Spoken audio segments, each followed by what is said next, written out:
Amém, queridos. Essa é a certeza que nós temos. O nosso Deus pode todas as coisas. Amém? Nós vamos abrir nossa Bíblia, ou as nossas Bíblias, na segunda carta que Paulo escreveu ao seu jovem discípulo Timóteo, capítulo 3, versos 1 a 5.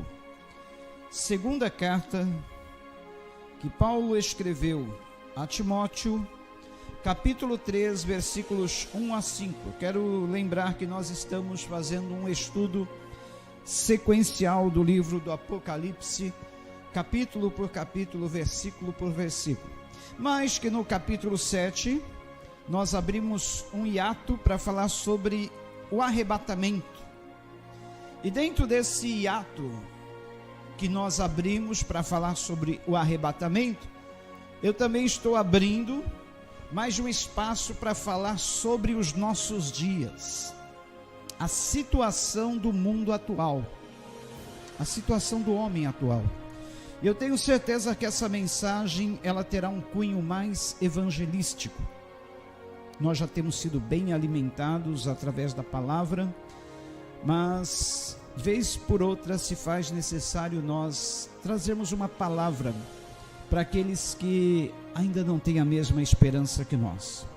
Então, se você que está assistindo aí lembrar-se de alguém que precisa de uma palavra de esperança, uma palavra de vida, uma palavra que venha trazer a esta pessoa uma nova perspectiva, clica aí em compartilhar, leve essa palavra para outras pessoas, porque certamente vai funcionar. A palavra de Deus sempre funciona.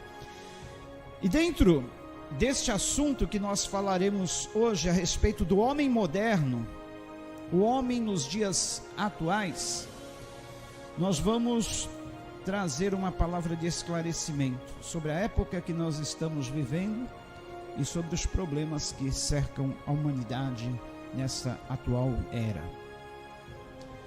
Dois eventos ou dois fatos faltam, aliás, dos dois eventos e dos dois fatos que dependem o arrebatamento à volta de Cristo, um desses eventos já tem se cumprido, que é a apostasia dos dias atuais. Apostasia significa esfriamento na fé, afastamento de Deus. Se nós olharmos para o mundo nos dias de hoje, para o homem atual, nós vamos ver que o mundo de hoje é um retrato da apostasia, esfriamento na fé, afastamento do homem de Deus.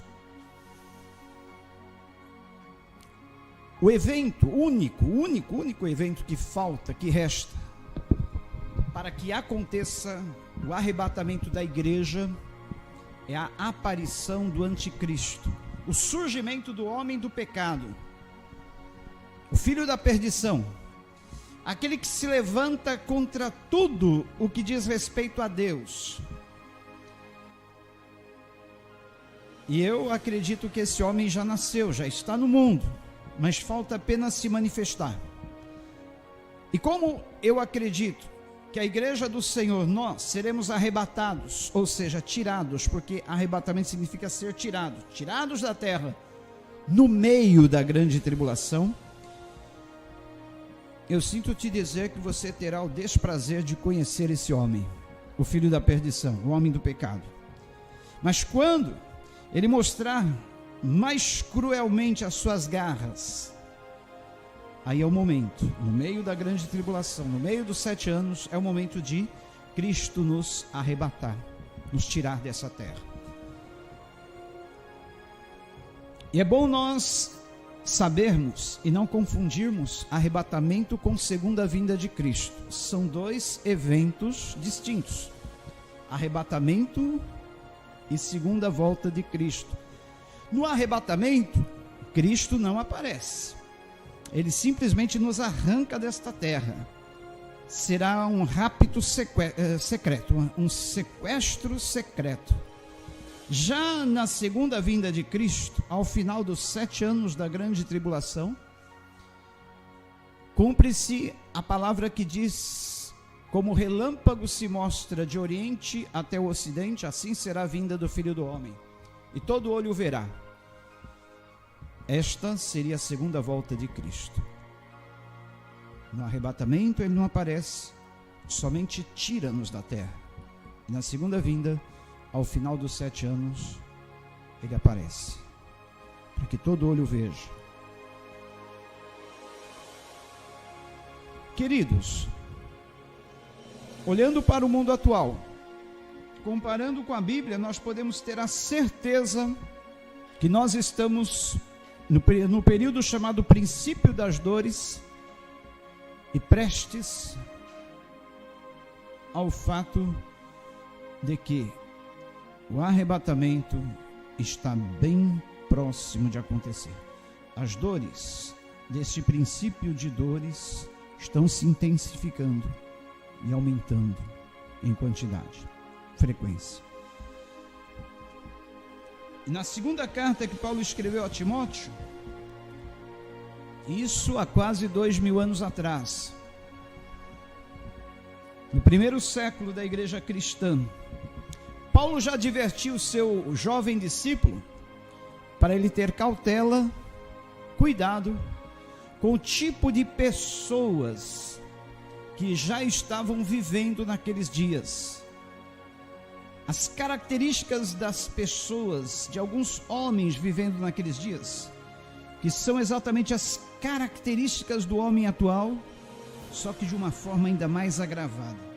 Então, na segunda carta de Paulo ao Timóteo, capítulo 3, versículos 1 até o versículo 5, diz assim: saiba disto, nos últimos dias sobrevirão tempos terríveis. Os homens serão egoístas, avarentos, presunçosos, arrogantes, blasfemos, desobedientes aos pais, ingratos, ímpios, sem amor pela família, irreconciliáveis, caluniadores, sem domínio próprio, cruéis, inimigos do bem, traidores, precipitados, soberbos, mais amantes dos prazeres do que amigos de Deus, tendo aparência de piedade, mas negando o seu poder. Afaste-se destes também. Senhor, que a Tua palavra traga luz para os nossos corações. Tua palavra que é lâmpada para os nossos pés, luz para os nossos caminhos, nos oriente em cada passo a darmos neste mundo. E assim abençoa cada vida através da Tua palavra, em nome de Jesus. Amém. Nós estamos vivendo num período da história humana, que é chamado de pós-modernismo. Alguém já ouviu falar de pós-modernismo? Com certeza você já deve ter ouvido essa palavra na escola, na faculdade, nas redes sociais. Estamos vivendo na época do pós-modernismo. E o que vem a ser o pós-modernismo? É o período que surge logo após a modernidade. Se nós voltarmos os olhos para a história lá atrás, nós veremos que houve a Idade Antiga, Idade Medieval, Idade Moderna e agora a Idade Pós-Moderna. E nesta era pós-moderna, a maior característica, a principal característica dessa era chamada pós-modernismo é aquilo que nós chamamos de relativismo. Ou seja, nesta época pós-moderna, tudo é relativo. Não existe uma verdade absoluta. Diferente da Idade Média, da Idade Antiga. Na Idade Antiga, a verdade estava com as instituições. E geralmente era a igreja quem ditava as regras. Mas naquela época a igreja ainda não havia sido reformada. A igreja ainda era a antiga igreja romana. E eles é que ditavam as regras. A verdade era uma e estava com as instituições. Veio a era moderna e o homem falou: bom, agora a verdade não está mais com as instituições. A verdade agora está na razão do homem. O homem em si é que tem a verdade. O homem em si é que tem a razão. A era moderna colocou o homem no centro de tudo. Colocou o homem como o ser dominante da razão, o detentor da verdade. Já agora, na época pós-moderna, ninguém tem a verdade absoluta. Tudo é relativo. Nós vivemos num mundo plural. O que impera é o pluralismo. Pluralismo de ideias, pluralismo de ideologias, concepções, pensamentos. Nós vivemos um mundo plural. E nesse mundo plural, ninguém, absolutamente ninguém, detém a verdade. Toda a verdade, o que existe é um relativismo. O que é verdade para mim pode não ser a verdade para você. O que é absoluto para mim pode não ser absoluto para você. Tudo depende do modo de ver, da concepção de cada um.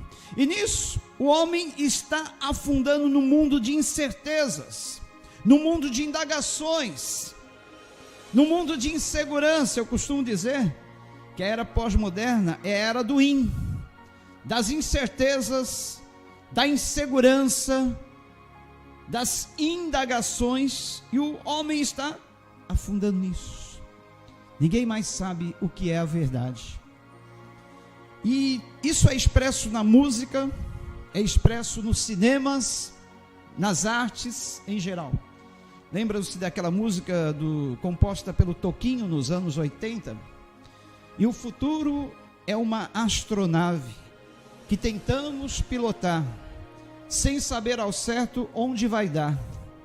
No fim, tudo é uma aquarela que se descolorirá.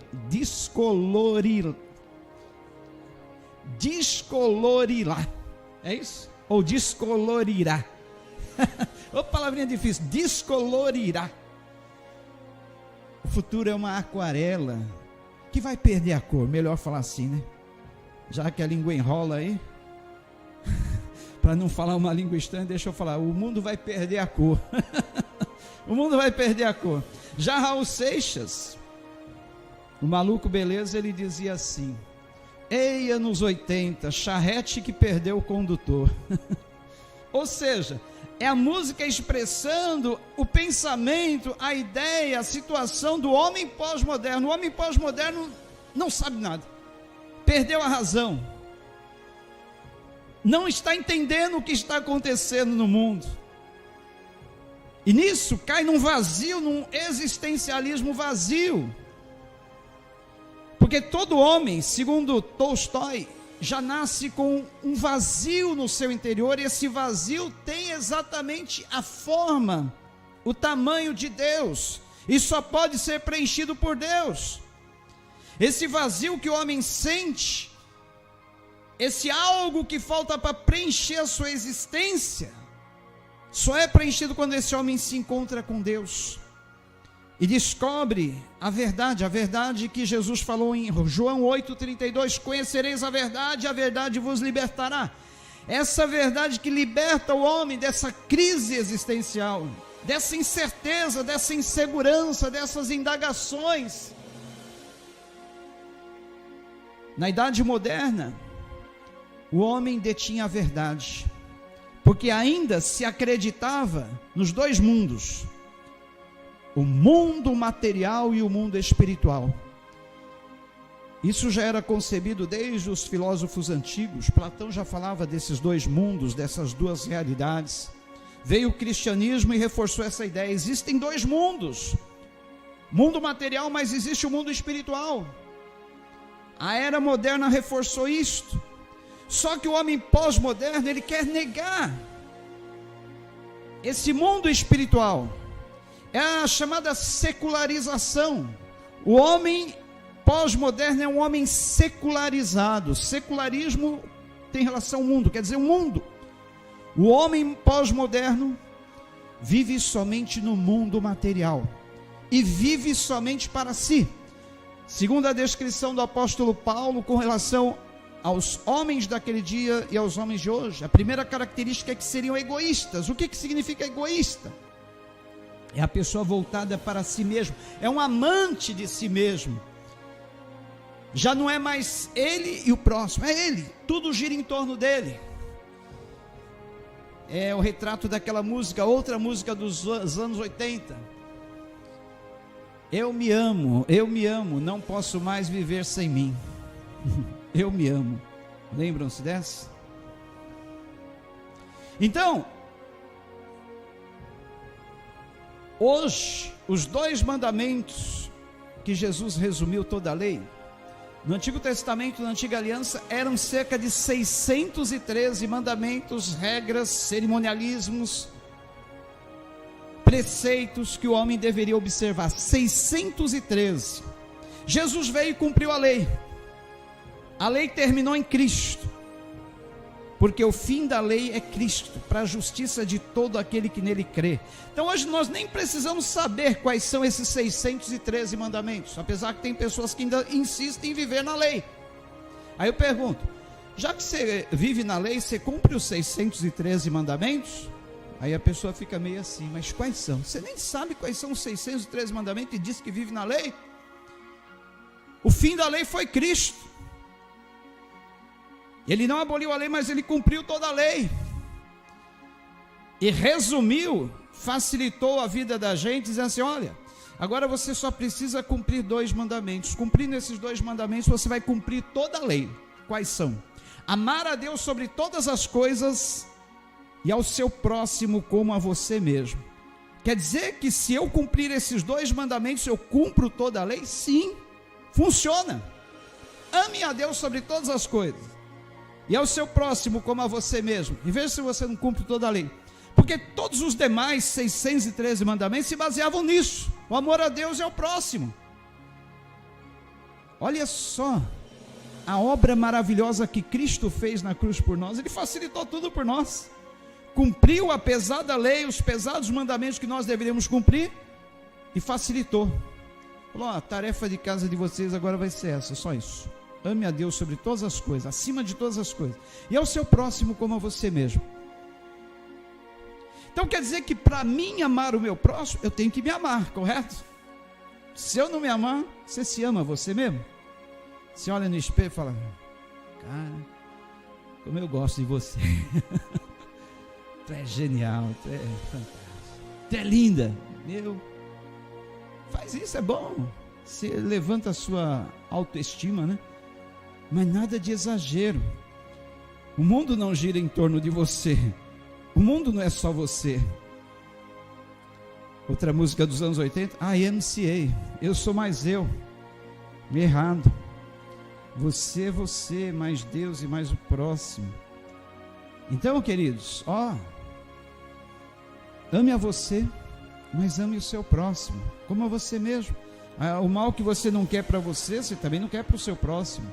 O bem que você quer para você, você também deve desejar para o seu próximo. A dor que o seu próximo sente é a sua dor. A alegria do seu próximo é a sua alegria. É assim, queridos. Só que o homem pós-moderno, ele se voltou para si mesmo. Ele se ao mesmo tempo que ele é voltado para ele mesmo, ele se autoanula, ele se autodestrói. Ele chega à conclusão que ele não sabe quem é ele, e ele chega à conclusão também que ele nem sabe quem é Deus, e se Deus existe. Na verdade, o homem pós-moderno é um homem perdido, vivendo no mundo perdido. O mundo pós-moderno é um mundo de cegos guiados por outros cegos. E nesse desespero, sabe o que acontece com o homem pós-moderno? ele se afunda, tentando preencher aquele vazio e se satisfazer no mundo de coisas que só aumentam o seu vazio. Aí ele vai se afundar no álcool e nas outras drogas, no sexo ilícito, nas imoralidades e perversidades da vida, ou ele vai se dedicar totalmente ao mundo material, se matando de tanto trabalhar, buscando um significado para a vida, e cada vez mais ele menos entende o sentido da vida, o sentido das coisas. Nessa busca desenfreada por um sentido da vida, ele vai se entregar a toda sorte de misticismos. Se alguém disser para ele, olha, tem uma religião ali que diz que comer só banana aumenta o nosso entendimento, faz a gente compreender as coisas sobrenaturais, o mundo invisível, dá até a capacidade para nós conhecermos a Deus. Ele vai falar, ah é? Estou nessa. Se aparecer alguém dizendo assim, olha, eu sou um vidente, e posso discernir o seu futuro, ler a tua mão, decifrar o seu mapa astral, saber o que o futuro reserva para você, ele vai acreditar, porque ele está procurando, buscando um significado para o seu vazio.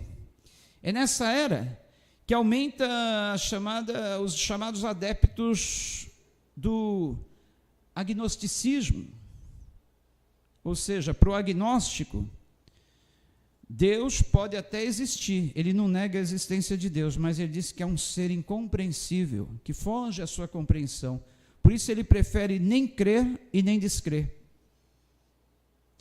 Este é o retrato do homem pós-moderno, um homem mais perdido do que cego em tiroteio, e ávidos pela verdade, e eu e você temos essa verdade. Nós ainda dizemos que a verdade é absoluta e é uma só, a verdade da palavra de Deus, aquela verdade que liberta, aquela verdade que tira-nos desse profundo mar de incertezas, de inseguranças, de indagações. Aqui, olha, eu encontrei resposta para todas as questões da minha vida. Eu era para estar morto hoje. Eu não tinha mais esperança aos 18 anos de idade. Eu estava assim, como homem pós-moderno, afundado num charco de lama, triste, só chorava e desiludido da vida. Mas eu conheci a verdade que liberta. E essa verdade trouxe uma nova perspectiva de vida para mim. Por isso que eu creio nessa verdade. Ainda que digam, Bíblia, cristianismo, isso é história da carochinha, isso é conto de fadas. Falo, beleza, mas mudou minha vida, tem funcionado para mim, glória a Deus, tem funcionado. Para que eu vou abrir mão disso? Para que eu vou querer outra coisa? Se tem funcionado para mim, isso pode funcionar para você. Creia. A palavra de Deus é a verdade. A palavra de Deus é a verdade. E no mundo como nós vivemos hoje, mundo de pessoas egoístas, voltadas para si mesmo, amantes de si mesmo, avarentos, buscam a sua satisfação no dinheiro, nos bens materiais, no ouro de tolo, que se acaba.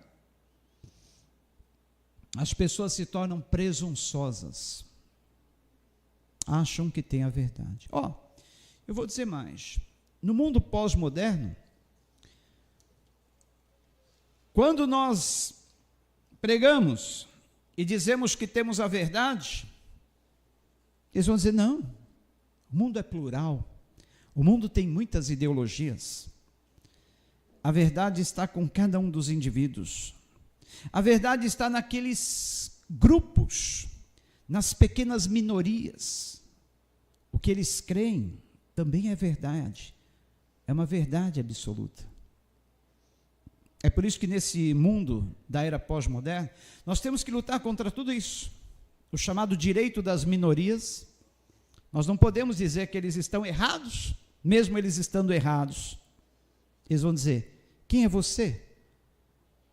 Você é o único que tem a verdade? Nós também temos a nossa verdade. E nós não podemos deixar que esse pensamento, essa concepção entre na nossa vida, no nosso modo de pensar, na vida da igreja. Aos Romanos, capítulo 12, versículos 1 e 2, o apóstolo Paulo diz assim: olha, rogo-vos, pois, pela misericórdia, pelas compaixões de Deus, que apresenteis os vossos corpos em sacrifício vivo, santo e agradável a Deus, que é o vosso culto racional, e não vos conformeis, não tomeis a forma deste mundo, mas transformai-vos pela renovação do vosso entendimento, para que saibam qual a boa, perfeita e agradável vontade de Deus. Paulo está pedindo à igreja em Roma que não se amolde, que não tome a forma desse mundo, mas transforme cada dia a sua mente para compreender a boa, para se modelar não aos moldes desse mundo, mas aos moldes da palavra de Deus, para experimentar qual é a boa, perfeita e agradável vontade de Deus. Essa transformação de mente, que no grego a palavra é metanoia, faz com que nós não venhamos deixar nos secularizar. Porque, queridos, queira ou não, Satanás, o príncipe deste mundo, ele vai lançar suas últimas cartadas, suas cartadas decisivas nesta era, para tentar fazer com que as pessoas descreiam da verdade, para tentar imprimir na mente de cada pessoa isso. Não existe uma verdade absoluta, tudo é relativo, tudo é relativo. E o objetivo de Satanás é amoldar a sociedade, exatamente na forma como ele quer. Para os irmãos terem uma ideia, as nossas crianças já são ensinadas desde o período pré-escolar até a faculdade, nessa ideologia. Não existe somente o sexo masculino e feminino, tudo vai da concepção da ideologia de cada um. Não existe uma religião verdadeira. A Bíblia é só mais um livro, não é o livro da verdade. Ninguém tem a verdade absoluta, cada um tem a sua verdade. Nossas crianças são ensinadas assim na escola, são ensinadas assim pela babá eletrônica, televisão. Os programas, desenhos infantis são tudo voltados para destruir os 3 pilares da sociedade. Quais? Fé, família e trabalho. O mundo pós-moderno quer derrubar esses 3 pilares: fé, família e trabalho. E tudo isso nós vemos acontecendo nos dias atuais. Liberalismo, marxismo, humanismo, secularismo, tudo isso gira em torno de destruir os valores judaico-cristãos que nós recebemos até os dias de hoje. Todos os valores do mundo ocidental vêm da fé judaico-cristã. Mas o mundo pós-moderno quer destruir isso. Dizer que a família não é a família tradicional, pai, mãe e filhos. Família pode ser qualquer agrupamento de pessoas. A educação não precisa e nem deve se basear nos princípios judaico-cristãos, porque não existe uma verdade absoluta, tudo é relativo. E esse relativismo está destruindo o homem pós-moderno. A pós-modernidade tem causado um estrago. E o que nós vemos hoje, em consequência da pós-modernidade? Uma juventude destruída, onde as músicas que se ouvem só destrói os valores, os bons princípios e toda a educação recebida até hoje. Veja a música que os nossos jovens e adolescentes estão curtindo, e até nossas crianças, é de deixar qualquer um com o cabelo arrepiado. O que essas músicas propagam? Vejam o que as programações de televisão estão imprimindo ou tentando imprimir na mente das nossas crianças, adolescentes e jovens. Isso está destruindo as famílias, isso está destruindo a esperança do ser humano. Hoje nós vemos adolescentes e jovens sem nenhuma perspectiva de vida, sem nenhuma esperança no futuro, se afundando nas drogas, na bebida, no sexo ilícito, nos prazeres da vida. Porque olha, para eles tanto fez como tanto faz. Eles estão perdidos também. Eles já não sabem de mais nada.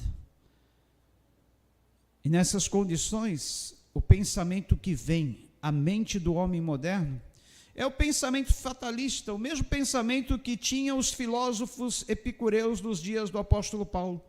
Comamos hoje e bebamos porque amanhã morreremos e tudo se terminará.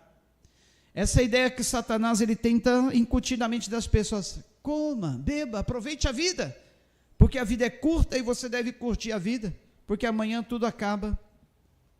Mentira. Essa nossa vida aqui realmente é um período curto de existência. É como uma neblina que aparece e some. É como um vapor que se esvanece. É como a flor que nasce hoje e murcha amanhã e perece. Seca-se a erva, cai a sua flor, mas a palavra de Deus permanece para sempre. E a vida, além de curta e passageira, é uma vida cheia de sofrimentos. Jesus não prometeu para nós um mar de rosas. Ele falou: no mundo tereis aflições, mas tem de bom ânimo, eu venci o mundo. E nesse nosso curto período de existência, nós somos submetidos a uma prova, para ver quais são as escolhas que nós fazemos aqui, quais as decisões que aqui nós tomamos. Se nós decidirmos escolher o caminho da vida ou o caminho da morte, e morte aqui entenda-se por separação, é a separação de Deus, esta é a morte. Como o pós-modernismo, ele não prega os dois mundos, o mundo secular e o mundo espiritual, eles dizem, tudo termina aqui mesmo. Mas a verdade é que existe outra vida, a verdadeira vida. Essa vida aqui é curta e passageira. O sábio Salomão disse que a duração média de vida, 70 a 80 anos, e passou disso é enfado e canseira. E realmente é. Eu nem cheguei aos 60, e a gente nem chegou aos 60 e já começamos a sentir aquelas canseiras da idade, as dores da idade. Imagine lá nos 70, 80 anos. Então, passou dessa idade, é enfado e canseira. Apesar que muitos têm chegado aos seus 100 anos, 110, a expectativa de vida aumentou. Mas a verdade é que a nossa vida aqui é um período curto de existência. E a verdadeira vida vem depois da morte, é que começa a verdadeira vida. Para aqueles que fizeram as suas opções de forma correta aqui nessa curta existência, aqueles que optaram em escolher o caminho da vida, vão viver a vida, a verdadeira vida eterna após a morte.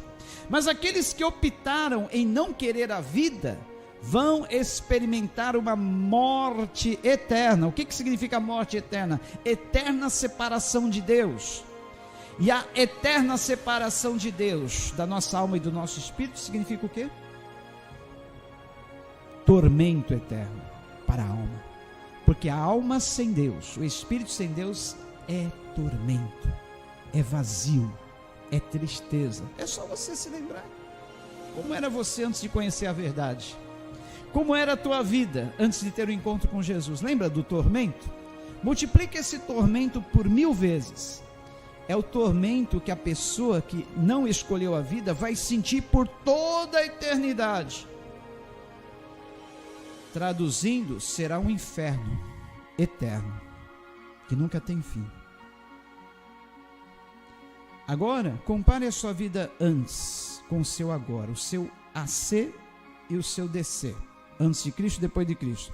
Como é a tua vida hoje? É uma vida de satisfação? Passamos por lutas, passamos por problemas, passamos por dificuldades, mas sentimos paz, mesmo em meio às dificuldades e provações. Sentimos paz, sentimos segurança, presença de Deus, e essa paz que o mundo não compreende, que o mundo não pode conceder, essa paz que nós sentimos e que não depende de circunstâncias, multiplique agora essa paz por milhares, milhões. É a paz que você vai sentir em toda a eternidade, para sempre. Porque você optou, fez essa escolha pelo caminho da vida, o caminho que conduz à vida, e não o caminho da morte. Mas essa escolha, são poucos que fazem. Veja na sua família, quantos fizeram essa escolha? Entre os seus parentes, entre os seus amigos, na sociedade.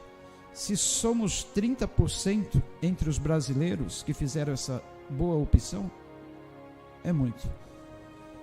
Talvez não chegue a 30%. Por quê? O mundo secularizado, pós-moderno, tenta imprimir isso na mente das pessoas. Não existe vida espiritual.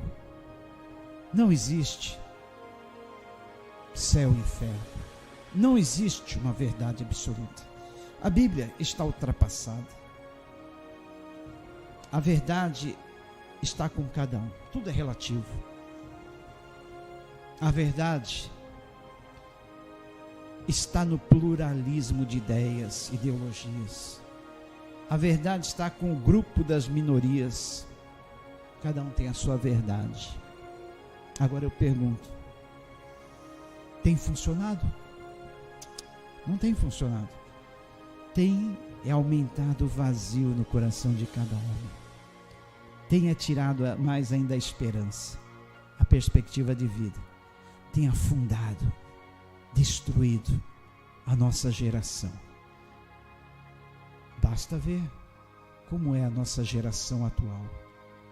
E como era a geração de tempos passados, onde as pessoas ainda recebiam e acatavam a verdade, os princípios, os valores da moral cristã.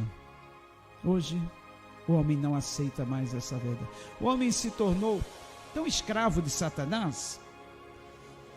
Eu costumo dizer que o pós-modernismo é a porta de entrada para que Satanás, o anticristo, atuem com toda a liberdade nesse mundo.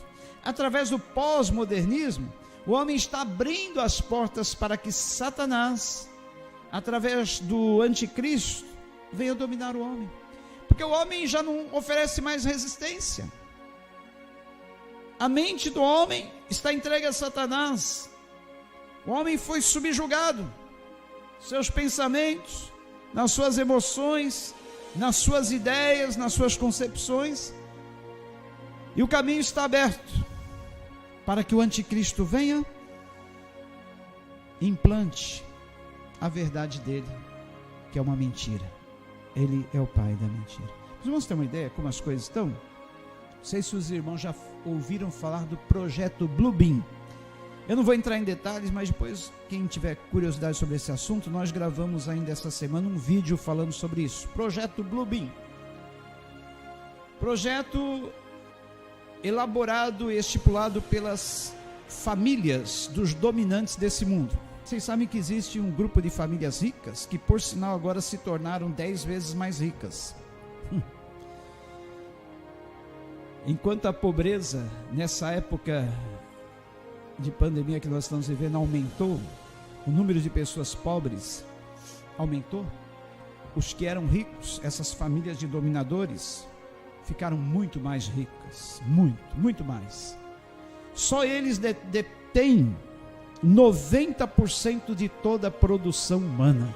90% de todas as riquezas do mundo está nas mãos de um grupo de mais ou menos umas 10 famílias. São aqueles que detêm o conhecimento tecnológico. Por isso que tem a frase: conhecimento é poder. eles detiveram esse conhecimento e agora eles dominam o mundo.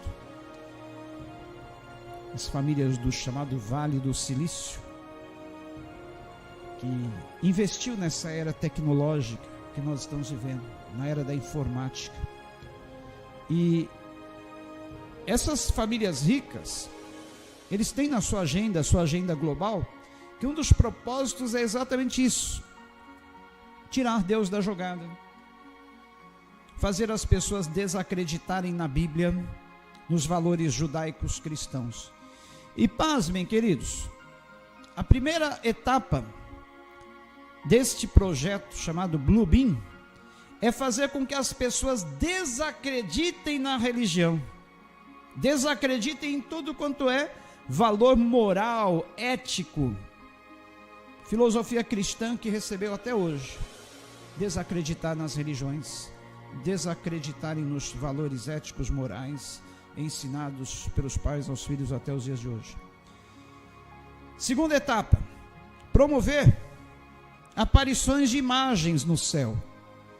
Diz que esses satélites que são enviados diariamente ao espaço têm um objetivo. Não sei se isso é teoria da conspiração ou se é realidade, mas eu acredito uma coisa: Satanás, o príncipe deste mundo, ele é capaz de fazer qualquer coisa para conseguir os seus objetivos. Aí diz que num futuro bem próximo, imagens aparecerão no céu de uma forma holográfica, imagens projetadas por satélites, transformando o céu numa grande tela, e ali aparecendo, por exemplo, para nós aqui no mundo ocidental, para nós aqui na América do Sul, América do Norte, a figura de Jesus Cristo, um falso Jesus aparecendo assim, a imagem dele no céu,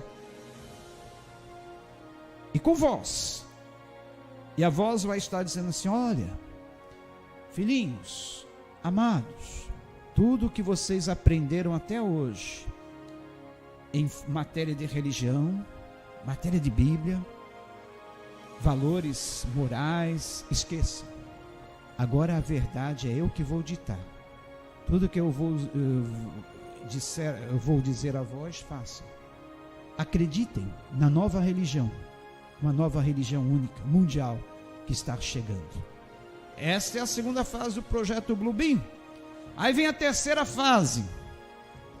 Nessa terceira fase é que nós precisamos estar cada vez mais vigilantes, cada vez mais em comunhão, em contato com Deus, porque serão emitidas no ar ondas sonoras capazes de hipnotizar as pessoas, influenciar a mente das pessoas com mentiras satânicas.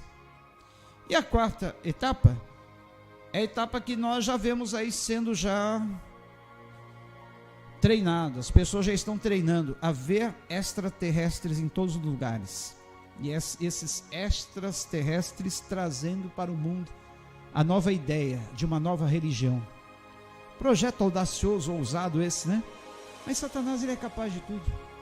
O homem hoje, ele brinca com Deus, brinca de ser Deus de uma tal forma, que também nós gravamos outro vídeo, não estou fazendo aqui propaganda dos vídeos, tá? Mas só estou dizendo para os irmãos poder assistir, ter mais informações sobre o assunto. O homem brinca tanto com Deus que na semana passada, noticiários científicos da Califórnia tiveram o prazer, entre aspas, de notificar para as pessoas que eles haviam conseguido inserir células tronco humanas em macacos, e conseguiram fazer com que esses embriões, homens macacos, sobrevivessem durante 20 dias, e interromperam ali o experimento, porque poderia ir mais além.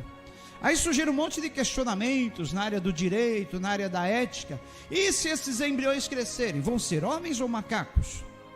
Será que nós vamos estar experimentando a ficção científica, o planeta dos macacos? Nós assistimos há tempos atrás. Será que isso vai virar realidade? Uma nova era de homens, metade macacos, porque eles têm, os embriões macacos têm em si uma célula tronco humana. E aí, com relação ao direito, vão ser gente, humano, ou vão ser animais? Dizem os cientistas que isso é só para aumentar a disponibilidade de órgãos para efeito de doação. Como os órgãos para doação são poucos, então vamos criar um ser que não é nem homem, nem macaco, mas um ser híbrido, e desse ser híbrido vamos retirar órgãos para doação. Beleza, né? Legal, boa intenção. Mas só que o homem está indo além daquilo que Deus permite. O homem está brincando com Deus. Isso nos remete lá para Gênesis 6, onde nós vemos que o homem começou a avançar, indo além daquilo que Deus lhe permitia. Em Gênesis capítulo 6 diz que havia uma raça na terra, que era uma raça meia híbrida, uma raça misturada. Nós não vamos entrar no mérito da questão, os irmãos quiserem se aprofundar também tem um vídeo sobre isso. E diz que ali, esses seres, que eram homens famosos, uma raça famosa, e a palavra famoso ali quer dizer de má índole, famoso no sentido negativo, uma má fama. Eram homens gigantes e de má fama, cruéis, terríveis. Eram chamados nefilins. Já ouviram falar dessa palavra, nefilins? Uma mistura da linhagem humana, dos filhos de Deus com as filhas dos homens. Não vamos entrar no mérito da questão. Para uma linha teológica, eles dizem que esses filhos de Deus eram os anjos caídos, aquela terça parte de anjos que caíram e foram lançados à terra, junto com Lucifer. Aí diz que aqui na terra eles tiveram a pachorra de se apaixonarem pelas mulheres humanas, terem relações sexuais com essas mulheres e gerado esses nefilins, esses homens gigantes de má fama. Já outra corrente teológica diz que esses filhos de Deus eram da linhagem de Sete, um dos filhos de Adão e Eva, que era a linhagem pura, se misturando com a linhagem rebelde de Caim, gerando esses homens maus. A razão pela qual Deus resolveu destruir a terra com o dilúvio naqueles dias. Porque a maldade humana chegou a tal ponto que Deus falou: não, os dias do homem não serão mais do que 120. Vou destruir a terra. E Deus mandou o dilúvio, no qual só foi salva a família de Noé. Estamos vivendo novamente esses dias. A maldade humana está chegando num ponto tão crítico. A depravação humana está aumentando tanto que Deus não tem outra escolha a não ser destruir de novo essa terra. Os homens estão cada dia mais egoístas, avarentos, presunçosos, arrogantes, blasfemos. O homem blasfema de Deus, de tudo que é divino, desobedientes aos pais, ingratos, ímpios, sem amor pela família. Toda semana nós vemos notícia: pai e mãe matam filhos, filho mata os pais. Já viram como isso tem aumentado? Cumprimento dessa palavra. Essa era pós-moderna tem gerado pessoas assim, desobedientes aos pais, ingratos, ímpios e sem amor pela família, irreconciliáveis, caluniadores, sem domínio próprio. Sem domínio próprio. Aí vem o direito das minorias. Não, o homem é assim porque ele é fruto da sociedade. Ele é um resultado daquilo que é a sociedade. Não tem culpa. Quando Romanos 3:23 diz: todos pecaram e carecem da glória de Deus. O homem é um pecador. Não adianta querer excluir a culpa do homem. Irreconciliáveis, caluniadores, sem domínio próprio, cruéis, inimigos do bem, traidores, precipitados, soberbos, mais amantes dos prazeres do que amigos de Deus. O homem pós-moderno é um homem hedonista, voltado para o prazer. Hedonismo é a busca desenfreada pelo prazer, pela satisfação própria. O que vale é a minha satisfação, o que vale é o meu prazer. O homem do século atual, o homem pós-moderno, quando eu falo homem, homem e mulher, pessoas, são hedonistas, buscam o prazer, exatamente como Paulo falou aqui, da característica ou características dos homens nos últimos tempos, mais amantes dos prazeres do que amigo de Deus. E o apóstolo João, ele nos dá essa advertência: filhinhos, se vocês quiserem ser amigos do mundo, vocês vão ser inimigos de Deus. Ou vocês são amigos de Deus e inimigos do mundo, ou vocês são inimigos do mundo, amigos do mundo e inimigos de Deus. O que nós preferimos? Será que o mundo tem alguma recompensa para nós se nós formos amigos do mundo? O que o mundo tem para nos oferecer? Agora, o que Jesus nos oferece se nós formos seus amigos?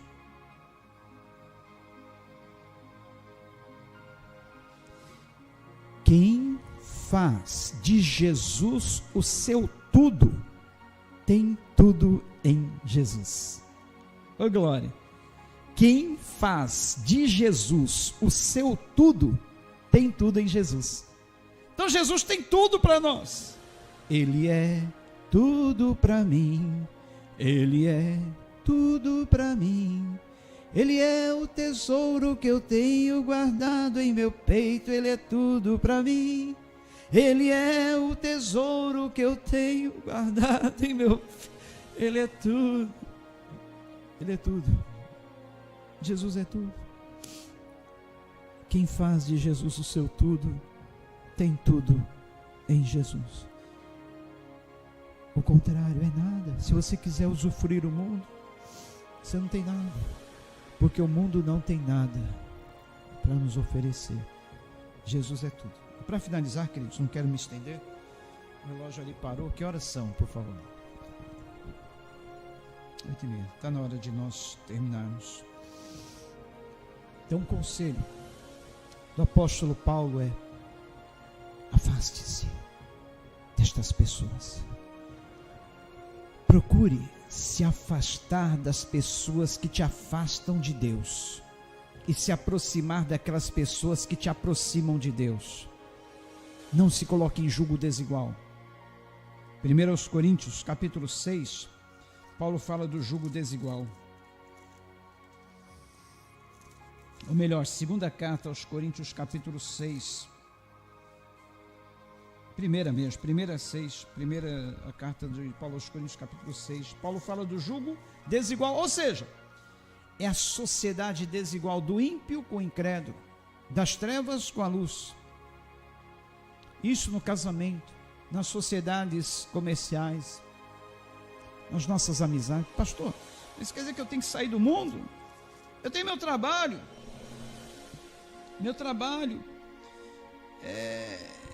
Será que eu tenho que ficar isolado do mundo? Não, não é isso.